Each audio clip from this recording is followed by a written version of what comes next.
A ver, esta palabra pertenece al grupo del G12. Llevo un tiempito ministrando un tema muy serio que es el G12, es decir, la prosperidad, la superfe y todo esto. Hace años, para mí fue un contratiempo cuando yo descubrí la realidad y hoy pues estoy obligado a contaros algo. Espero no haceros daño, al contrario, espero daros luz. Pero con todo y eso, son mis reflexiones y son mis conclusiones. Que alguno no está de acuerdo, yo os invito a que estudiéis el tema, a que lo busquéis en internet, a que indaguéis por todos los sitios y sobre todo con la Biblia. Y hoy voy a hablar de un personaje especial. El título de hoy, creo que os va a gustar, es La oveja se convierte en lobo. Es un título muy serio. Me parece que es la cuarta parte de este tema. Tenemos un YouTube donde estamos poniendo ciertos mensajes. Hemos puesto 9 o 10 mensajes de hermenéutica, una hermenéutica nuestra muy sencilla, ¿vale? Para el pueblo puede entenderla con facilidad. Hemos puesto unos temas muy serios de ocultismo, como sería la magia, la adivinación, el espiritismo, el yoga, los extraterrestres, mensajes ocultos o subliminales, es decir, que hemos ido escogiendo algunos temas de los que hemos estudiado, que el Señor, por su gracia y su misericordia, nos iluminó y hemos podido ponerlos. Y quien nos está leyendo, que nos está oyendo, me está diciendo que les gusta y que les hace mucho bien. Espero que a vosotros también. Pero este es uno de ellos que queda pendiente. Repito, el título es La oveja se convierte en lobo. O si queréis, detrás de lo que parece una oveja hay un lobo. Gloria al nombre del Señor. Leemos unos textos en el libro de Números, en el capítulo 25. Yo no soy corto. Voy a intentarlo no ser muy largo, pero yo no soy corto. Cada uno es como es. Unos dicen, ¡uy, qué largo eres! ¡Qué pesado! No. Uno es pesado siendo corto y siendo largo. Y uno no es pesado siendo corto y siendo largo. La cuestión es que el Señor bendiga y que su presencia esté ahí con ella, con la palabra. Bueno, libro de Números, capítulo 25. Israel acude a Baal Peor. Moraba Israel en Sitín y el pueblo empezó a fornicar con las hijas de Moab, las cuales invitaban al pueblo a sacrificar a los dioses, y comió y se inclinaron a sus dioses. El pueblo acudió a Baal Peor, y el furor del Señor se encendió contra Israel. Oramos un momentito al Señor. Por siempre tu nombre sea bendito, porque tú eres Dios, nosotros somos tus siervos. Señor, creo de corazón que no somos ni una hormiga, ni una polilla, no somos nada comparado contigo, y cuando nos miramos a un espejo nos vemos sucios. Pero tenemos que decir que aunque la ley nos acusa y nos muestra que estamos sucios, sin embargo, la sangre del Señor Jesucristo, su sacrificio extraordinario, nos limpia de todo pecado y nos permite estar delante de ti, aceptos y como hijos tuyos. Gracias, Espíritu Santo, por esto que es tan extraordinario. Y ahora quiero rogarte, Señor, que me alcances hoy. Que esta sea una palabra que no aburra, que no canse y sobre todo que no haga daño. Porque con esta palabra pretendemos, Señor, echar a un lado todo error, todo espíritu de confusión y todo aquello que no viene de parte del Señor. Descubre, Señor, hoy la tiniebla y haz que desaparezca. Muéstrate por medio de tu palabra dando luz, tocando los corazones, quebrantando las vidas e iluminando a cada uno. Yo reprendo todo plan diabólico y satánico, sobre todo reprendo al espíritu de confusión, de error y al espíritu de odio o de rencor. Muéstrate hoy por tu palabra. Gracias, en el nombre del Señor Jesús. Amén. Bueno, vamos a situarnos un poco. Es una historia realmente extraordinaria, aunque delicada, por lo que realmente ocurre, porque ver a un hombre de Dios que cae de la comunión con Dios y que cae de Dios siempre es muy desagradable. Pues bien, Balaam, la Biblia lo llama profeta del Señor. En cierto momento Israel tiene que pasar por Edom, y al pasar por Edom manda un aviso porque los edomitas eran descendientes de Esaú. Entonces Moisés, recordando que al fin y al cabo Esaú y Jacob eran hermanos, él dijo, son parientes nuestros y lo lógico es que antes de pasar les pidamos permiso. Moisés mandó una carta diciéndole al rey Balac, por favor, permite que pasemos por el camino. no vamos a tocarte ningún sembrado, pero si estropeáremos algo, te lo pagamos todo. Moisés hablaba de una manera buena y sana, y los trataba como familia, como parientes. Sin embargo, Balac, un hombre orgulloso y soberbio, un hombre que por ser tan orgulloso, tan incrédulo, porque una persona orgullosa es un incrédulo. Quiero aclarar antes de nada una cuestión. La palabra chatá significa pecar por ignorancia, por error, por equivocación, por un mal momento. La Biblia lo traduce pecado por hierro, es decir, es un pecado de debilidad.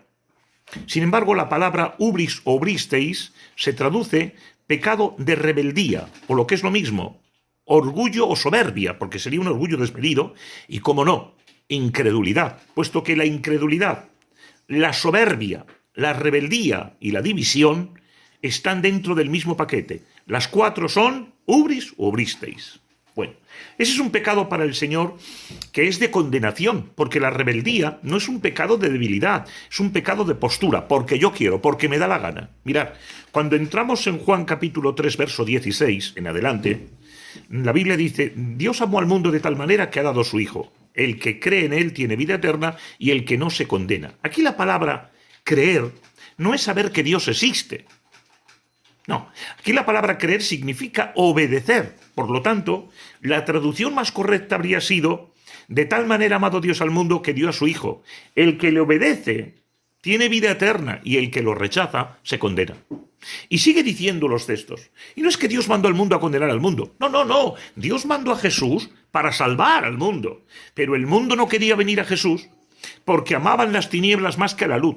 Porque estaban en las tinieblas y sabían que al venir a la luz les iba a reprender. Y ellos se escondían en la tiniebla. Es decir, la persona que no quiere venir a la luz, la persona que no quiere obedecer, la persona que rechaza, es porque quiere, no porque no puede. Diréis vosotros, pero es que algunos quieren venir y no pueden. No, no, espera un momento. Yo soy uno de los que intentaba entrar en el Señor y no podía por mí mismo, pero el Señor me fue ayudando y poquito a poquito, cuando quise darme cuenta, estaba con el Señor. Veamos. Lo que hace el Señor para todos es iluminarle y hacerle ver la verdad del Evangelio. Pero luego está en cada uno que queramos obedecer o no queramos obedecer. Esta fe no es una fe de milagros como el libro de Hebreos habla de una fe milagrosa, no. Esta es una fe que todo el mundo tiene, porque no es la palabra fe de poder creer, es la palabra fe de obedecer o de no obedecer. Gloria al nombre del Señor. Pues bien, a este rey Balac se le mandó una carta diciéndole, no vamos a pisar el sembrado, vamos a pisar por el camino, pero si alguien se desviare, si estropeáremos algo del sembrado, te lo pagamos todo. Balac, un hombre orgulloso y soberbio, y apartado del Señor, está claro, un hombre de oscuridad, se negó. Y le dijo, por aquí no pasáis ninguno, porque para pasar por aquí tiene que haber una guerra. Balac estaba reforzado, porque había otros 4 reyes más con él, 4 o 5, no recuerdo muy bien. Y entre ellos estaban unidos, por aquí no pasa. Habían oído lo que había ocurrido con Israel. Habían oído que cuando estaban en Egipto, antes de salir de Egipto, cuando salían de Egipto, oyeron el poder majestuoso de Dios con Israel en contra de los egipcios. En este caso, en contra de los egipcios y de Faraón. Oyeron las muchas plagas que hubo extraordinarias. Y sobre todo oyeron que en cierto momento, cuando Israel salía de Egipto, en cierto momento se encontró con el mar delante. Detrás estaban los egipcios y cuando llegaron los egipcios, el Señor levantó una columna de fuego que impedía que los egipcios alcanzasen a los hebreos. Pero claro, lo lógico era pensar que la columna no iba a estar allí siempre. Moisés oró al Señor, clamó al Señor y el Señor le dijo, ¿por qué clamas a mí? Levanta la vara, hombre. Tú tienes la autoridad, puedes hacerlo. Moisés levantó la mano, levantó las manos y al levantar la vara, dice la Biblia, que aquella noche vino el soplo del Espíritu del Señor, sopló y se fueron echando a un lado las aguas. En algún momento, notar bien, en algún momento el mar Rojo podría tener una profundidad de hasta 3 y 4 kilómetros de profundidad. Al coger esas aguas de ahí, como dice la Biblia, y ponerlas encima de las aguas, significa que en algún momento las paredes podrían tener entre 7 y 8 kilómetros de altura, 7.000 o 8.000 metros. Esto era una auténtica... era increíble. Bueno, pues no es lo más grande. Todavía lo más grande era que el suelo estaba seco. Pero ¿cómo se puede secar el suelo en una noche? Una tierra que tiene tantos años y tantos años con agua, tan húmeda y tan mojada, que era prácticamente la arena ya estaba mezclada casi con el agua. Pues se quedó seca.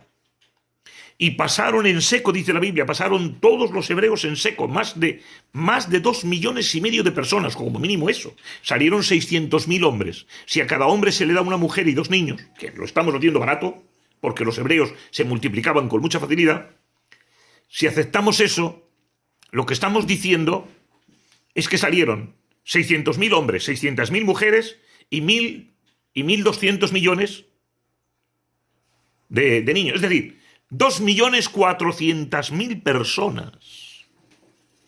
Y estoy tirando por lo bajo. Pasaron al otro lado.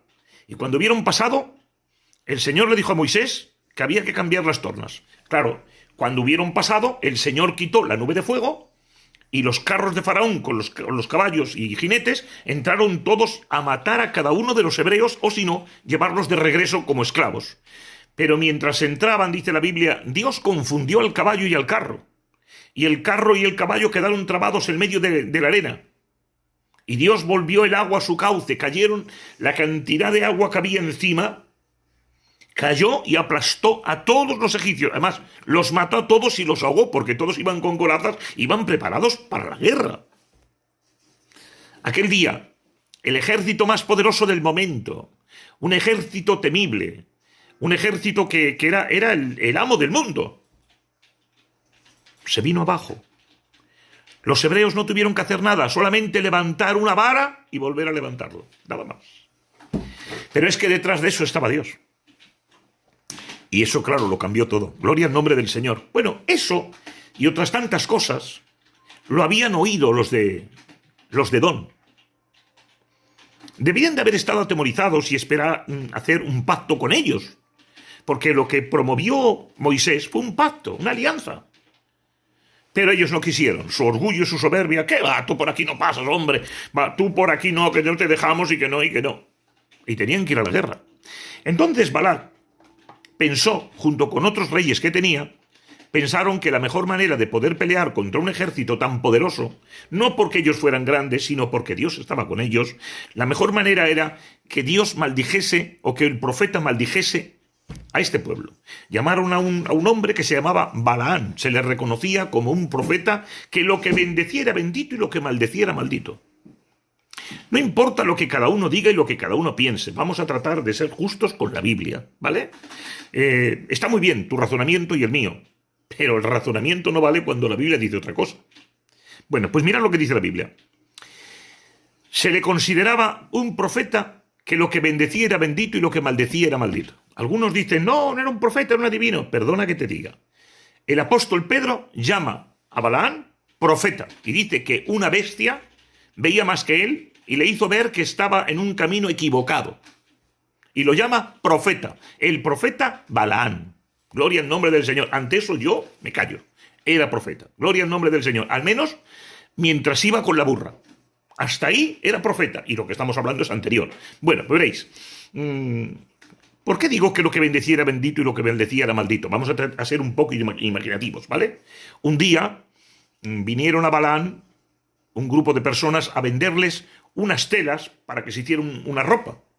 Él la compró creyendo que era muy buena, le dijeron, es una forma de hablar, ¿vale? Mira, esto es cachemir, lo mejor que existe, porque para arriba, porque para abajo.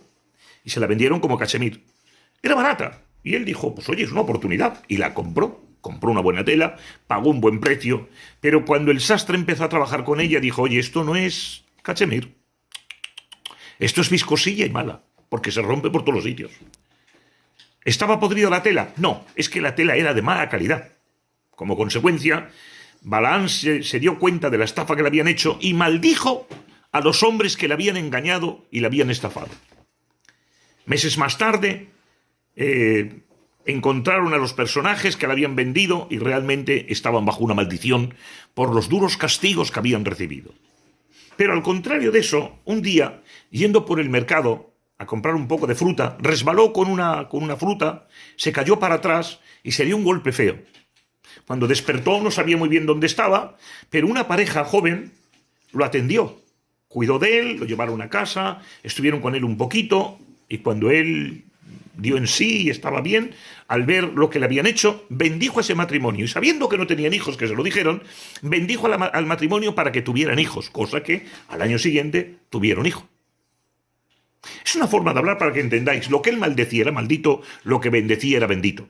Y dice el rey Balac, pues vamos a llamarlo, que venga, que maldiga a este pueblo, y entonces nos los comemos como a pan. Pues vale, pues vale. ¿Qué hicieron? Mandaron a unos emisarios con dinero, posiblemente con alguna piedra preciosa, algún diamante, un poco de oro, un poco de más, y sobre todo iban dándole una serie de, ven y te damos una tierra para ti, y puedes estar con nosotros, y te hacemos a lo mejor vizconde. Pero cuando llegaron donde Balaam fue firme y les dijo, mirad, ni os digo sí, ni os digo no. Dejadme que ore, y si mañana el Señor me lo permite, me voy con vosotros. Hasta ahí se ve que era un profeta serio. Efectivamente, por la noche viene el Señor y le dice, ¿quién es esta gente que vino a buscarte? Pues mira, son gente que viven en esta otra nación. Mirad la fama de Balaam, ¿eh? No le han llamado de un pueblo de al lado, le llaman de otra nación. Y hay 5 reyes que están en el medio del asunto. Y han venido porque me han dicho de un pueblo malo, un pueblo que es lleno de pecado, que lo arrasa todo, que lo estropea todo. Y le dice Dios, no. Estás equivocado, te están engañando. Porque el pueblo al que quieren que maldigas es un pueblo bendito, porque es pueblo mío. No hagas caso y no vayas, que yo no tengo nada que ver con esa maldición. Tengo que ver con la bendición. A ese pueblo yo lo bendigo. Es un pueblo que está en mis planes. Balaam ante esto se levantó por la mañana y les dijo, señores, lo siento, no puedo ir, Dios no me deja. Ellos se quedaron un poco confusos porque traían bastante riqueza, pero al ver que no querían, se volvieron donde el rey y le dijeron, mira, hemos estado con Balaam y nos ha dicho que no viene, que Dios no se lo permite. Y los demás se ríen, ya. Sabe este lo que hay y quiere que le des más dinero, que le des más títulos. Bueno, pues venga. Y mandaron a unos príncipes ahora y les mandaban no solamente con dinero, con mucha riqueza, sino que además le ofrecían muchas más tierras y le ofrecían títulos, por ejemplo, conde, gobernador de una ciudad, en fin, lo hacían grande, tan grande que él cuando oyó la segunda vez se asustó. Los ojos se le salían de órbita, el corazón le palpitaba y entonces dijo, bueno, dejadme que vuelva a orar el Señor. Ya Dios le había dicho que no, pero él vuelve a orar. Veréis, lo grave de este asunto es que él más tarde confiesa y dice que él es el profeta de los ojos abiertos, que conoce la ciencia de Dios, que ve la visión del Omnipotente y que conoce a Dios, que sabe que ni es hijo de hombre para que se arrepienta, ni es hombre para que mienta. Él ni miente ni se arrepiente. Vamos a ver. Si a ti te ha dicho Dios que no vayas con ellos, que ese pueblo es de Dios, que es un pueblo santo al que Dios va a bendecir, ¿a qué vas a ir con ellos? Pero claro, era mucho lo que estaba en juego. Y volvió a preguntar. Por la noche el Señor volvió a hablar con él. Notar. Una segunda vez Dios sale a hablar con él. Miren, los adivinos, los brujos, los espiritistas, tienen alucinaciones y tienen revelaciones del diablo y de demonios, pero no de Dios. ¿Que Dios puede usar un día a una persona, a un brujo? Pues claro que sí. Y si no es un brujo, a uno que puede estar incluso fuera del Señor, por supuesto. Recordar que al sumo sacerdote Caifás lo usó el Señor diciendo, es mejor que muera uno por todos y no todos por uno. Y dice la Biblia, no lo sabía, pero estaba profetizando. Es decir, que estaba el Espíritu Santo detrás. Pero es un caso especial. Que quede claro, ¿eh? Y Dios lo utilizó para decir una gran verdad. Pero ahora, este hombre se encontraba con algo muy serio. Y Dios le habló por segunda vez y le pregunta, ¿qué pasa? Bueno, hombre, mira, señores que vienen y quieren que maldiga este pueblo porque este pueblo, pero no te he dicho que mi pueblo es bendito. ¿No lo sabes tú de sobra? Ya, pero mira, si fuera que pudiera. Y Dios, conociendo el corazón de Balaam, sabiendo que lo estaba perdiendo, que le había costado mucho hacer a ese hombre, porque cuando una persona cae, nosotros lloramos por la persona que cae, pero no nos damos cuenta del dolor y el daño que tiene Dios, el tiempo que le ha costado formar a esa persona, a ese ministerio. Y que se vaya lo de las manos, eso cuesta mucho. Por eso el Señor no lo echó enseguida, lo aguantó, como aguanta algunas personas que están en pecado, están predicando y Dios lo sigue utilizando. Si Dios me utiliza es porque no estoy en pecado. Te equivocas. Dios te está dando la última gran oportunidad para que te arrepientas y te utiliza más para ver si de esta manera te compujes, reconoces tu condición y te vuelves a Dios. Gloria al nombre del Señor. Yo he visto a personas que han pecado y que los usaba más Dios cuando habían caído y pecado que antes. Y al principio no lo entendía, pero Dios me lo mostró y me lo hizo ver.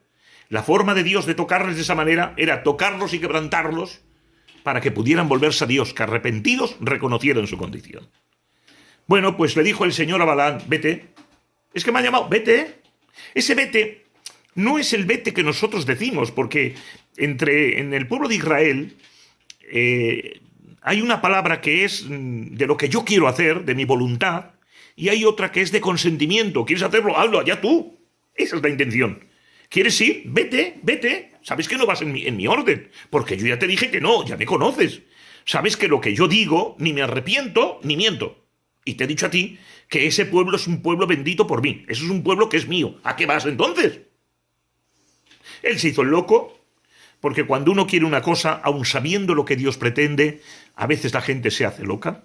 Y esto es lo que hizo Balaam. Se hizo el loco, cogió la burrita y salió andando.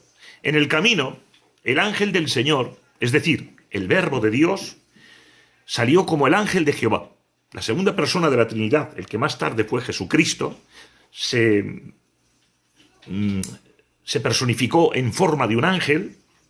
No era un cuerpo literal de carne, que quede claro. La Biblia dice que Jesús solo vino una vez, Dios solamente vino una vez en carne, una sola. Entonces, ¿esto qué es? A esto se le llama teofanía, porque el cuerpo no es literal, aunque es muy similar, pero no es literal y solo es temporal. Gloria al nombre del Señor. Y tiene actitudes, pero no tiene otras, porque no es un cuerpo literal. ¿Puede comer? Sí. Si es que hasta los ángeles pueden comer. El Salmo 78 dice que la comida que Dios dio al pueblo de Israel, el maná que le daba, es la comida de los ángeles. Los ángeles en el cielo comen comida y comen maná del cielo. Gloria al nombre del Señor. Por lo tanto, podía comer con ese cuerpo, pero no tenía otros atributos que tienen nuestro cuerpo. Gloria al nombre del Señor. Bien.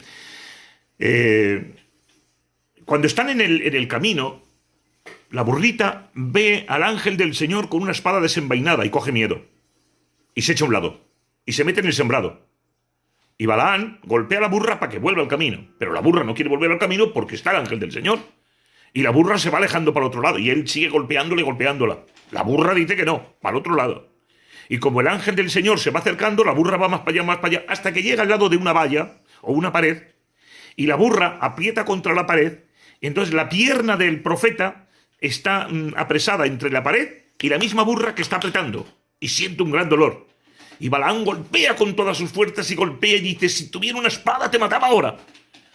Y a la burra se le capacita para que hable y dice la burra, ¿alguna vez te he desobedecido? No, nunca. ¿No he hecho todo lo que has querido? Sí. ¿Entonces? Pero si tuviera una espada te mataba ahora, por desobediente. Y entonces los ojos de él se le abrieron y vio al Señor. Se inclinó y le dijo al Señor, me vuelvo. Pero Dios lo tenía claro, el corazón de este hombre estaba envenenado. No podía permitir que se fuera. Tenía que tratar con él y tratar de conquistarlo. Tratar de que este hombre se sometiera al plan de Dios. Y le dijo, no, vete, pero solo dirás lo que yo diga que digas, ¿eh? No te ocurra decir otra cosa. No te preocupes, solo digo lo que tú quieras. Pues vale, pues vale. Cuando llega ante Balac ofendido, jolín, lo que estás tardando, te estábamos esperando hace días, ¿qué pasa? ¿Por qué vienes tan tarde? Oye, y solo diré lo que Dios me diga que diga.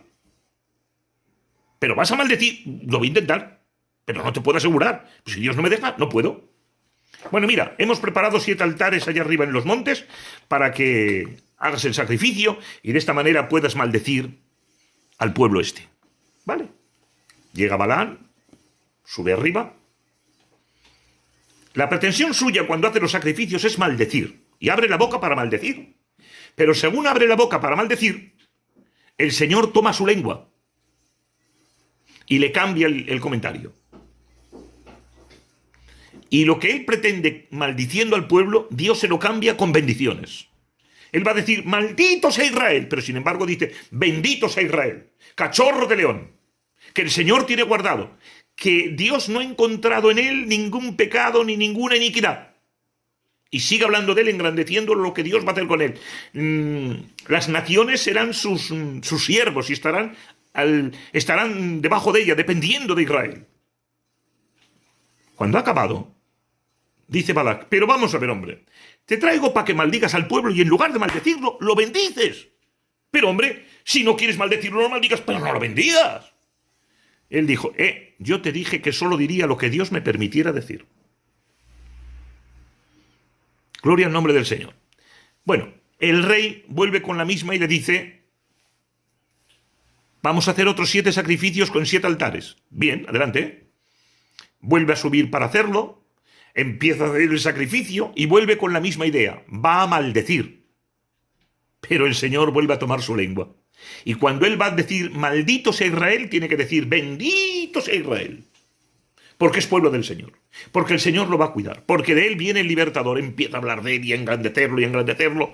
Y el rey empieza a morderse ya los labios. ¿Pero qué hace este loco? Pero no se da cuenta que lo puedo matar. Pero Balaam no podía hacer otra cosa. Solo podía bendecir. No, él no quería bendecir, cuidado. Él quería maldecir para llevarse las riquezas. Y él estaba diciendo, estoy maldiciendo y me quedo sin riqueza. Me quedo sin todo lo que me han enseñado. Pero gloria al nombre del Señor. Por tercera vez,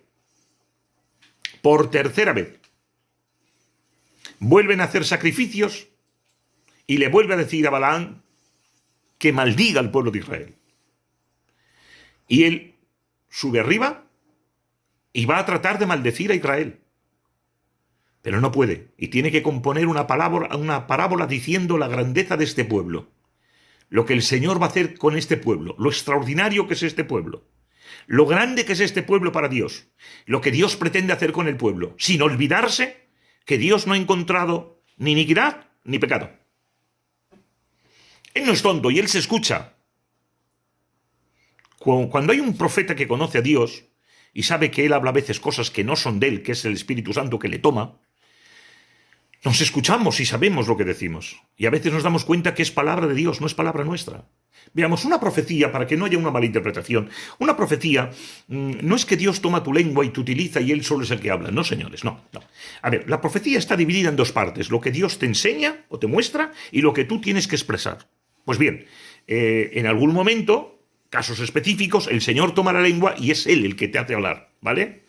Normalmente no, normalmente Él te da un contenido, un completo, y tú tienes que desarrollar lo que has recibido. De ahí que haya profecías que no sean de Dios, es que se han expresado mal. Gloria al nombre del Señor. Bueno, la cuestión de todo esto es que Él se ha dado cuenta del verdadero problema que hay. Que la única manera de poder maldecir al pueblo es que el pueblo peque. Y aunque el rey está enfadadísimo y le dan ganas de matarlo, pero no se atreve porque le tiene miedo, dice el profeta, hay una forma de poder maldecir al pueblo. A ver, dime, ya el rey está mosqueadísimo. A ver, dígame usted, ¿cómo hacemos? Y le dice, bueno, si conseguimos que el pueblo peque, entonces podré maldecirlo y podrás vencerlo. ¿Vale? ¿Cómo hacemos? Espera un poco. Porque tengo que deciros que cuando él profetizaba, decía, Dios dijo y lo hará. Habló y lo ejecutará. Dios no es hombre ni hijo de hombre para que se arrepienta ni para que mienta. Eso lo ha dicho él repetidas veces. Pero parece, hermano, que no hay gente que no lo escucha, ¿vale? Continúa, a ver si así se oye.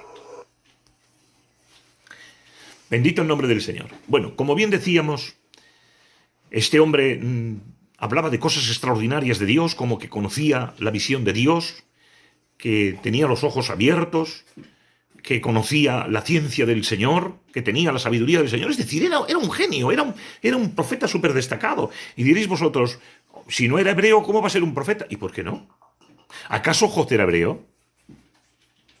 Y sin embargo era un hombre de Dios de arriba abajo. Aún más, hay un rey en los tiempos de Abraham que dice la Biblia que era temeroso de Dios. Era un rey de Egipto. Y con Isaac pasó lo mismo. Y la Biblia llama siervos a un montón de gente que aparentemente dejaban que desear, pero es que en Dios, vamos a ver, el Señor Jesús dijo, tengo un rebaño, tengo otras ovejas que no son de este rebaño. ¿Qué quiere decir? Aparte de la gente que se salve, miren, hay una cosa que tenemos que dejar bien dicho, ¿vale? La gente que conoce a Dios como judío, los judíos conocen a Dios bajo la ley que Dios les dio. La ley dada por Moisés no es para nadie más que para Israel, para los hebreos. La gracia es para la iglesia del Señor. El resto de gente normalmente entran en la conciencia, que es la conciencia la que les juzga. Hay un grupo en el tiempo del reino que serán juzgados por la enseñanza que hay en aquel tiempo. Pero generalizando, desde hoy para atrás, toda la gente, todo el mundo entero, tiene que ser juzgado de tres maneras diferentes. Una, en la gracia, por los principios de la gracia. Dos, en la ley. Y tres, en la conciencia. En la ley, solo los judíos, porque es para ellos, no es para la iglesia. La iglesia no tiene por qué vivir la ley, de ninguna manera. Lo mismo que a Israel no se le puede aplicar la gracia porque ellos no son de la gracia, son de la ley. Y el resto del mundo que no conoció ni la ley ni la gracia son juzgados por la ley de su conciencia. Gloria al nombre del Señor. Por lo tanto, es interesante que cada uno se aplique en el tiempo en el que vive. No permitas de ninguna manera que nadie te obligue a vivir cosas de la ley. Tú no vives en la ley. Como por ejemplo las maldiciones de la ley, dice el libro de Gálatas, capítulo 3, verso 13, que Cristo al morir acabó con las maldiciones de la ley.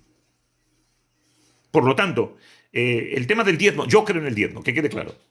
Y yo animo a la gente a que diezme, porque es una bendición dar para Dios. Pero siempre por agradecimiento y por amor. Nunca por una obligación y porque si no diezmo a Dios me estoy condenando y me voy al infierno. Eso nada, eso es en la ley. Para los judíos. A los judíos se quedó establecido que tenían que dar el diezmo. Porque con ese diezmo se mantenía a los levitas, al pobre, al huérfano, a la viuda y al extranjero. Pero el diezmo no era para el levita. Ni es para los apóstoles, ni es para los pastores. El diezmo entraba en una caja para ayudar a la gente, que es diferente. En la ley, sí, el que no diezmaba estaba maldito. Y el que diezmaba era bendito por Dios. El Señor decía, probadme en esto, a ver si no abro yo las ventanas del cielo y derramo de mi gloria sobre todos vosotros. Yo por vosotros reprenderé al destructor y multiplicaré vuestros viñedos, vuestros lagares. Os voy a bendecir poderosamente. Probadme y veréis cómo yo os bendigo, física y económicamente y espiritualmente. Yo cuido de vosotros y reprendo al destructor. Si esto fue en la ley, quiero deciros que en la gracia la bendición es mayor. Pero cuando usted da el diezmo como un trueque, te doy porque estoy obligado, porque si yo te doy tú me tienes que dar, lo estás haciendo mal. Te voy a decir por qué. Porque el diezmo no se da para que Dios te multiplique. El diezmo es la 10ª parte del 100 que Dios te dio. Estás dando de lo que Él te ha dado primero, lo dice un rey. Damos de lo que Él nos dio primero. Hoy las cosas no se hacen como acción, se hacen por la intención y por el agradecimiento al Señor. Dios mira tu corazón, mira tu intención. La gracia mira la intención y el corazón. La ley no, mira la obra. Pero usted no es de la ley. La ley es Israel. Nosotros somos de la gracia. Bendito el nombre del Señor. Miren, hay algo que a mí me ofende de este personaje, y es que después de que ha caído, él dice, el varón de los ojos abiertos, caído, pero con los ojos abiertos. Pero hombre, por favor. Pero si has caído, como dice, él tenía que haber dicho, caído, los ojos abiertos, pero caído. No, él. El varón de los ojos abiertos, caído, pero con los ojos abiertos. Veo más que todos vosotros, porque yo he oído los dichos de Dios y conozco la ciencia del Altísimo. He visto la visión del Omnipotente. Pero si te estás condenando más, bandido. Caído, pero con los ojos abiertos. Eso es mucha soberbia. Y os contaré un secreto que hoy contaba a una persona. Adán y Eva no fueron echados del huerto porque Eva pecó. La mayoría de gente dice, si Eva no hubiera pecado. No. Pecó Adán y pecó Eva, pecaron los dos. Ya, pero si Eva pecó y Adán también. Pero Dios no los expulsó por haber pecado. Los expulsó porque cuando le llamó, ay, tuve miedo, me escondí. Y dice, ¿qué pasa? ¿Has pecado? ¿Has comido? Bueno, la mujer que me diste. Y dice a Eva, Eva, ¿qué has hecho? La serpiente que creaste. Es decir, se excusaban. No eran capaces de reconocer y arrepentirse. La diferencia que había entre Saúl y David es que Saúl pecó y no fue capaz de arrepentirse, mientras que David pecó y se arrepintió tantas veces, lloró tanto, que él decía, mis lágrimas están conmigo día y noche.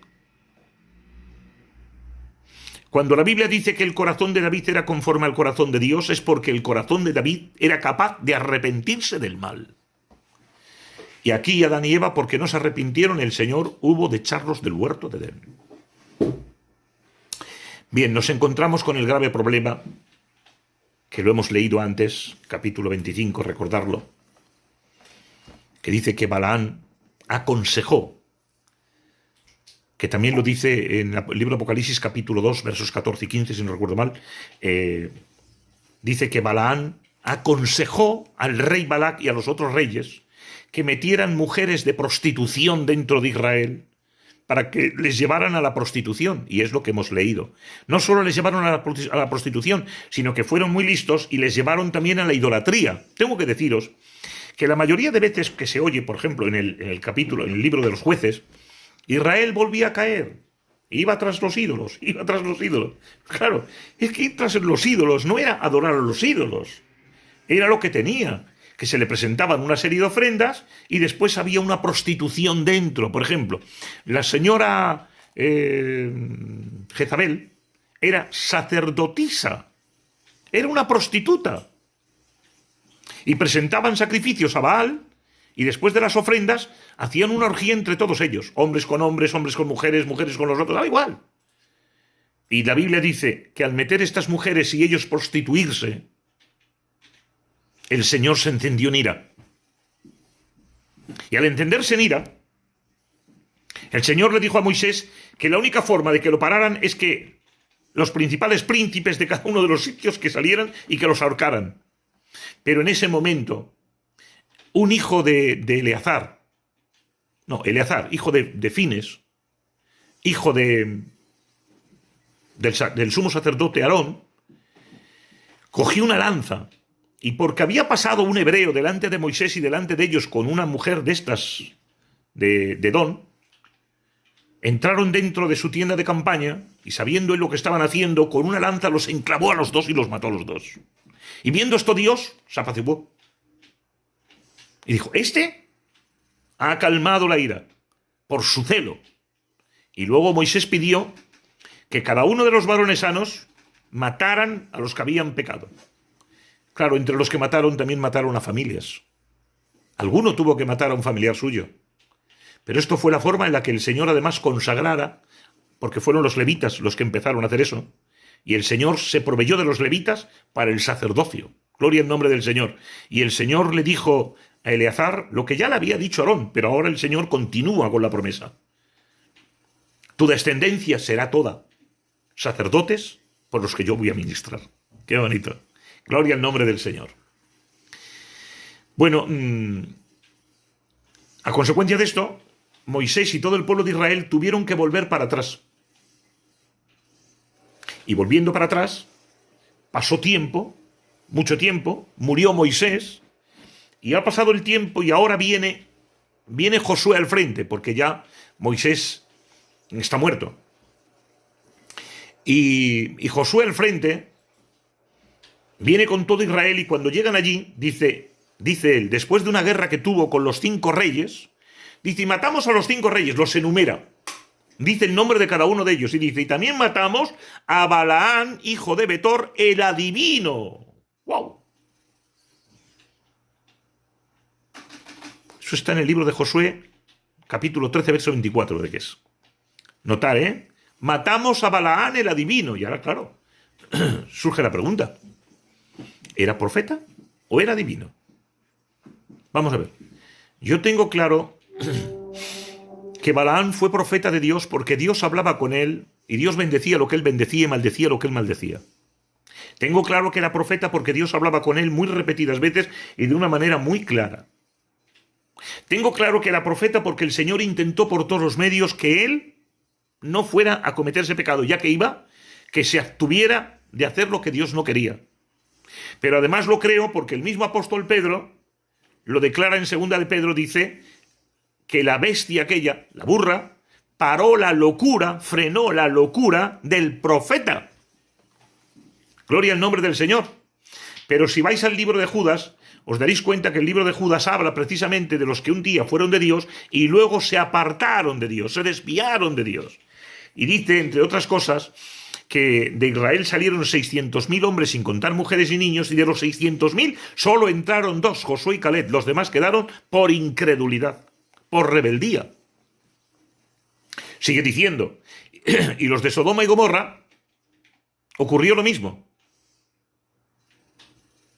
Por su pecado, porque estaba allí Lot, señores, y la Biblia dice que Lot afligía cada día su alma viendo la conducta nefasta de todo el pueblo, es decir, les predicaba y les hablaba, pero no hacían caso.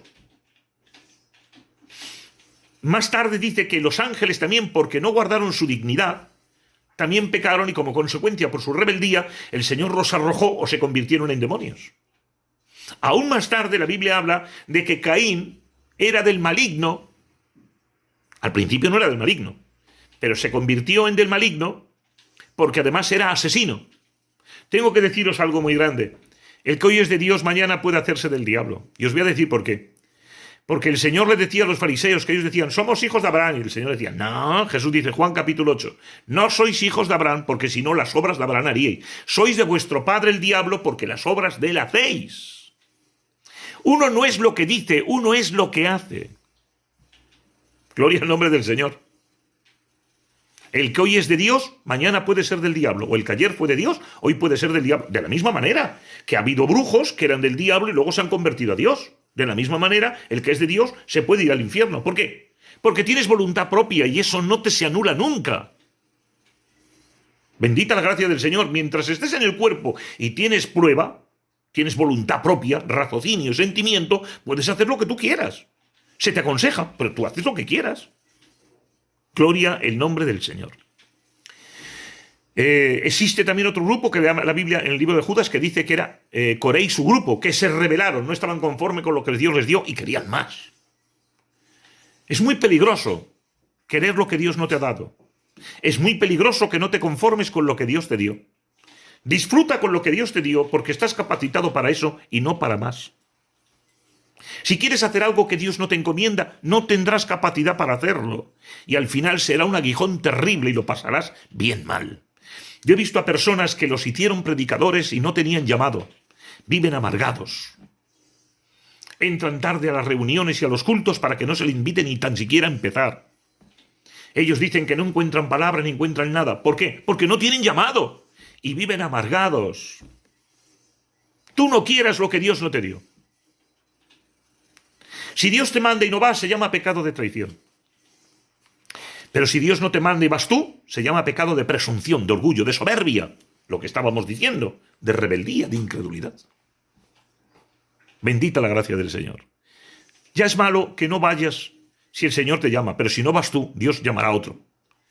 Pero si vas tú sin que Dios te llame, lo que digas y lo que hagas, no será lo que Dios dijo. Porque tú no vas con el mensaje de Dios, porque no te manda Dios, darás tu mensaje. Y lo que digas, después habrá que destruirlo para poder edificar. Es muy complicado, créemelo. Para mí es peor el pecado de soberbia que el negarte a ir. La traición es mala, la soberbia es peor. Gloria al nombre del Señor. Este hombre era profeta. Aun cuando iba con la burra era profeta. Y él mismo confiesa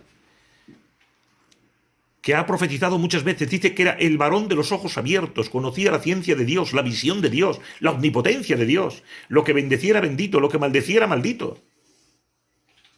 Segunda de Pedro 2:15, recuérdenlo. El apóstol Pablo llama a este hombre profeta cuando iba todavía con la burra. Veamos, él había caído. ¿Cuándo cayó este hombre? Cuando decidió ir la segunda vez, ya había caído. Pero Dios en su misericordia le estaba dando una oportunidad para intentar recogerlo. Lo que pasa es que este hombre seguía en sus 13 con lo que había. Y cuando tenía que bendecir a Israel y hacerlo de buen gusto, intentaba maldecirlo. ¿Qué pensaba? ¿Que por presentarle sacrificios iba a cambiar a Dios? ¿Se puede comprar a Dios con sacrificios? Miqueas dice, ¿cómo me presentará a Dios? ¿Con 100 barriles de aceite? No. A Dios lo único que le toca es un corazón quebrantado, sencillo, humillado y obediente. Bendita la gracia del Señor. Es más, la ofrenda vale más por el ofrendante que la trae que por el valor de la ofrenda. No es cuánto ofrendas, es quién lo ofrenda. ¿Recuerdan a Pablo y Silas dentro de la cárcel, en la más profunda, en la más húmeda, en la peor de todas? Le habían dado una paliza terrible y ellos empezaron a cantar. Con esa canción hicieron que el Espíritu Santo se moviera y apareciera allí. Hubo un temblor, un terremoto, y las puertas abrieron, los grilletes se cayeron, las cadenas desaparecieron, todo se cayó. Porque se presentó el Señor, y donde está Dios, en libertad. La pregunta es, ¿qué movió a Dios? ¿Qué canción sería? Habría que buscar esa canción para cantarla. No. No es cuestión de qué canción, es quién lo estaba cantando. Eran Pablo y Silas, dos siervos de Dios que bajo una paliza terrible, en lugar de quejarse, en lugar de contender con Dios, empezaron a alabar y adorar a Dios. La ofrenda vale por el ofrendante que la trae, no lo olvides. Gloria al nombre del Señor. Bueno, en esta guerra que hablamos, Josué 13:22, como os decía antes, no sé si dije 14, 13:22, dice que Balán se convirtió en el adivino. Os voy a contar una historia y quizás con esto nos ayudará un poquito, ¿vale? Cuenta una historia que un pintor quiso pintar el cuadro de la Cena del Señor, del pacto. Como veréis, allí hay 13 personas, el Señor Jesucristo y 12 apóstoles. Bueno, los 11 primeros no le costó. Encontrar un hombre rudo como Pedro era difícil. Encontrar un hombre tierno como Juan tampoco era difícil. Pero ver a alguien como el Señor Jesucristo, un rostro divino o angelical, y ver a otro, a Judas el traidor, el bandido, no era fácil. Después de haber hecho los 11, dijo, paremos un poquito, porque no encontraba modelos, y acabó tapándolo y esperando. Transcurrido un tiempo, unos años, entró en una iglesia y oyó cantar a un muchacho en el coro. Cantaba requete bien, pero es que estaba lleno de Dios. El rostro le resplandecía, los ojos le brillaban. Mirarlo era mirar a un verdadero hijo de Dios.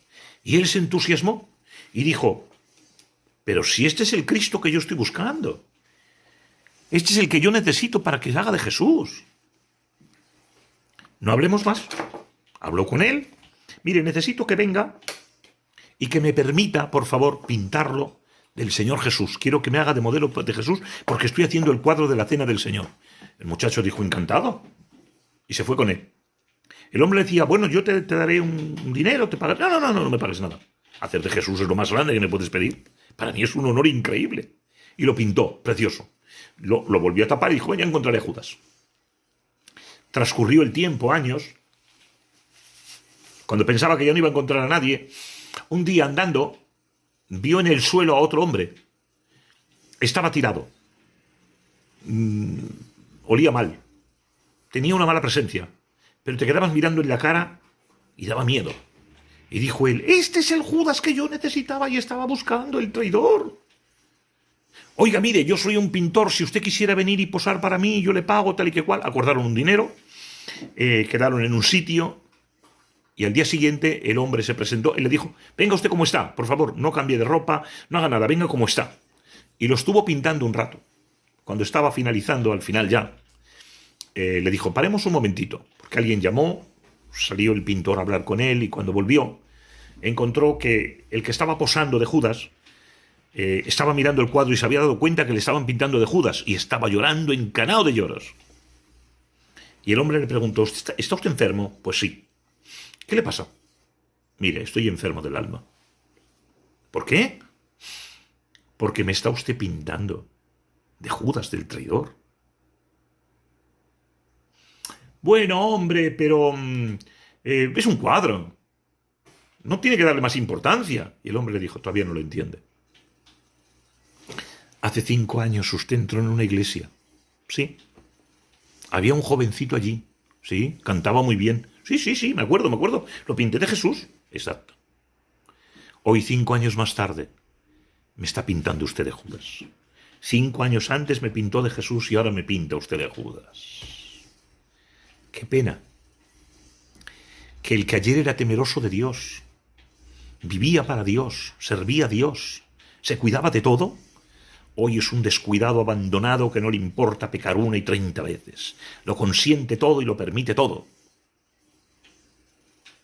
Porque ya no vive en el secreto con Dios. Porque ya no vive en el temor de Dios. Toda vida nos dijeron, el que no crece se atasca. No, señores, esa no es la realidad. El que no crece va para atrás. Nadie se atasca. O vas para adelante o vas para atrás. Es una pena ver a hombres de Dios increíbles, que fueron increíbles, que hoy dan pena. Pues esto ocurre lo mismo. Esto quizás es más grave. Yo he visto a hombres que fueron de Dios y hoy están revolcados en el mundo de una manera terrible, con los mayores vicios, con los mayores males, y no les importa. Porque dañaron su conciencia, porque se alejaron de Dios. El apóstol Pedro dice en 2 de Pedro capítulo 2, verso 20 y 21, quien escapó de las contaminaciones del mundo y se vuelve a enredar otra vez en ellas, su estado viene a ser peor que el primero. Estuvo en Dios, se desenredó, pero ahora ha vuelto a enredarse en el mundo y ahora su estado es mucho peor que al principio. El libro de Hebreos dice, el Espíritu Santo dice, los que gustaron del don celestial y de la palabra y del Espíritu Santo y recayeron, les queda una terrible expectación de fuego y hervor que devorará a los adversarios. Hebreos capítulo 6, versos 4 y 8. Quien abandona la fe y desprecia el sacrificio del Señor Jesús es como el que pisotea la sangre del Señor Jesucristo. Es el que hace afrenta al Espíritu Santo. Para ellos solo queda una horrible expectación de fuego y hervor que devorará al adversario. Hebreos 10, 26, 33. Os voy a dar lo que yo creo. Cuando el Señor decía que todo pecado se perdona menos la blasfemia contra el Espíritu Santo, yo creo que hay 2 áreas. Una, que lo dice la misma Biblia, porque viendo que Jesús hacía milagros de parte de Dios, se le atribuían a los demonios. Es decir, él liberaba a la gente endemoniada o poseída y decían, en el nombre de los demonios, echa fuera demonios. Eso es la blasfemia del Espíritu Santo. Léanlo, verán qué es eso. Pero también aquellos que se niegan a seguir a Dios, conociéndolo de verdad, no en ignorancia, cuidado. Si te hablan de Dios y no lo has entendido, tendrás otra oportunidad, pero cuando tú lo comprendas, si no quieres seguirlo y rechazas al Señor, estás cometiendo la blasfemia porque estás pisoteando el sacrificio de Cristo. Y aquellos que conociendo a Dios se apartan de Dios, están pisoteando el sacrificio de Cristo. Por lo tanto, la blasfemia contra el Espíritu Santo es atribuir al diablo la obra que sabes tú que es de Dios, pero no te interesa. Y 2, rechazar a Jesús, conociéndolo, o por lo menos entendiéndolo, y rechazar a Jesús después de haber estado con él. Eso es la blasfemia contra el Espíritu Santo. En el libro Apocalipsis encontramos un texto realmente extraordinario que dice, capítulo 3, verso 5 de Apocalipsis, arrepiéntete o borraré tu nombre del libro de la vida. Pues claro que nos podemos perder. Claro que el que hoy es un hombre de Dios utilizado, mañana se puede convertir en un adivino. Os pondré un ejemplo que vi hace poco que me sorprendió. Notad que el título es La oveja se convierte en lobo. Veréis. Vi una historia que me sorprendió un montón, me sorprendió mucho, mucho. 2 perritos pequeñitos, no eran muy grandes, comían pienso, comida que les daba la dueña, pero un día la dueña enfermó, la llevaron al hospital y tardó 20 y tantos días o 30 sin aparecer. Y como no había comida, pensó que los 2 perritos estarían muertos. Cuando entró, vio a uno de los perritos que venía ladrándola hacia la dueña. ¡Uy, qué bien! Se quedó mirándola y vio que tenía un hueso que lo tenía en la boca. Estaba masticando un hueso. Buscó al otro perrito y sí que lo encontró, pero solo encontró los huesos del perrito. Se lo había comido el otro perrito. No sé cuántos de vosotros conocéis la historia que se titula Viven. Era un grupo de gente que iban en un avión, se estrellaron, quedaron en unas montañas y no había forma de encontrarlos. Y estuvieron un tiempo sin encontrárseles. Y a medida que la gente iba muriendo, ellos tenían dos opciones. O comerlos, comerse a los otros seres vivos, a las otras personas muertas, perdón, a las personas que se iban muriendo, o dejarse morir y que se las comieran a ellos, por supuesto. Ellos no querían contarlo, pero sobrevivieron porque se volvieron caníbales. No eran caníbales de nacimiento, no, ni por inclinación, fue por las circunstancias. Y yo digo, la oveja, cuando no tiene que comer, comerá lo que le den. Y he visto ovejas que no son ovejas, que son lobos. Conclusión. El que hoy sirva a Dios, mañana puede ser utilizado por un demonio. Esta es la idea de este tema. Os recuerdo que lo que estamos pretendiendo decir es que algunos de los que nosotros hemos visto como hombres de Dios, el tiempo nos descubre, porque os contaré, el mejor profeta es el tiempo. Y yo sí os pido y os ruego que si tenéis dudas, buscad en Internet, indagad en la Biblia y veréis que hoy por hoy quien está moviendo todo lo que estamos hablando son la masonería. La masonería es semejante a un púlpito, así me lo enseñó el Señor, así lo veo yo. Es un púlpito, un pulpo con muchos tentáculos, y de esos tentáculos uno de ellos es la Iglesia Católica. Pero otro de ellos son los llamados neopentecostales, que se han ido a otro extremo, que enseñan cosas que la Biblia no enseña. Y Pablo dijo, si alguien trajere diferente evangelio del que está escrito, maldito el que sea, anatema. Si es un ángel el que trae un mensaje diferente al que pone la Biblia, anatema el ángel, maldito el ángel. Y si fuese yo un apóstol, también, maldito yo, anatema yo. El mismo Apocalipsis dice, si alguien pusiere más de lo que está escrito aquí, las plagas de este libro le vendrán a él.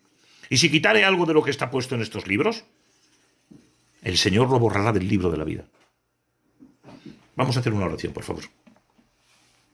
En el nombre del Señor Jesucristo, bendito Espíritu Santo, maravilloso Señor, yo quisiera rogarte por cada uno de los que han escuchado esta palabra y han de escucharla. Tócalos, por favor. Hazles entender que no es nada personal mío, que solo estoy enseñando lo que tú me has mostrado, que me has llevado a estudiar este tema durante años, que me ha costado las 1001, pero que lo tengo muy claro. Por eso, aunque para mí ha sido la mayor decepción de mi vida descubrir lo que he descubierto, tengo que proclamar y gritar, los neopentecostales están fuera y son apostasía pura y dura. Bendice por favor a cada uno de los creyentes y da luz a cada uno. Y cuando alguno tenga que encontrarse con esta verdad por primera vez, toca su corazón. Yo recuerdo cuando me pasó, Señor, cuánto dolor tuve. La mayor decepción de mi vida, lo tengo claro. Por eso, consuela y ayuda a cada uno. Bendice esta palabra en cada uno de tus hijos y de tus siervos. Mil gracias especialmente, Señor, por mi hermano Javi, por su compañera, por su familia, por mi familia, al fin y al cabo. Y gracias por esa iglesia. Bendícelos en el nombre de Jesús y a cada uno que ha escuchado esto, en los méritos de Cristo. Amén y amén.